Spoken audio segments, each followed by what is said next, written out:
عثمان فاروقی کی رپورٹ کے مطابق خبر شامل کی جا رہی ہے۔ حجت الاسلام پیر سید محمد عرفان شاہ مشہدی ناظم اعلیٰ مرکزی جماعت اہل سنت نے کہا ہے کہ سیدنا صدیق اکبر کی اسلام کے لیے خدمات ناقابل فراموش ہیں۔ آپ سالار قافلہ صحابہ ہیں۔ صدیق اکبر کی ذات افضل البشر بعد الانبیاء ہے۔ آپ مجاہد اول تحریک ختم نبوت، جانشین مصطفیٰ اور نائب رسول ہیں۔ انہوں نے کہا صدیق اکبر نے جانشین مصطفیٰ ہونے کا حق ادا کیا۔ حضور کے وصال کے بعد جتنے فتنے اٹھے ان کا خاتمہ کیا۔ منکرین ختم نبوت، منکرین زکوٰۃ کی سرکوبی کی۔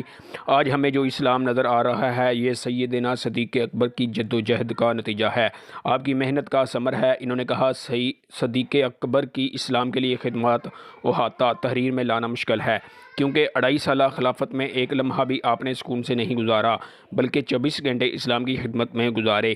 خدمت اسلام کے حوالے سے دیکھا جائے تو نبی کریم صلی اللہ علیہ وسلم نے فرمایا کہ میں نے سارے لوگوں کا احسان کا بدلہ دے دیا ہے، لیکن ابو بکر تیرے احسانوں کا بدلہ قیامت کے دن اللہ سے لے کر دوں گا۔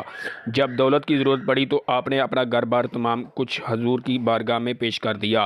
اس جذبے کو دیکھ کر علامہ اقبال نے کہا تھا کہ پروانے کو شمع، بلبل کو پھول، بس صدیق کے لیے خدا اور اس کا رسول بس۔ انہوں نے کہا صدیق اکبر فنا فی رسول کے مقام پر پہنچے ہوئے تھے۔ سرکار دو عالم صلی اللہ علیہ وسلم نے فرمایا اللہ تعالیٰ نے جو کچھ میرے سینے میں ڈالا تھا وہ تمام کا تمام میں نے ابو بکر صدیق کے سینے میں ڈال دیا ہے۔ انہوں نے کہا سرکار دو عالم صلی اللہ علیہ وسلم نے فرمایا ابو بکر کی محبت اور ان کا شکر کرنا میری امت پر واجب ہے۔ سیدنا صدیق اکبر امت کے متقیوں کے امام ہیں۔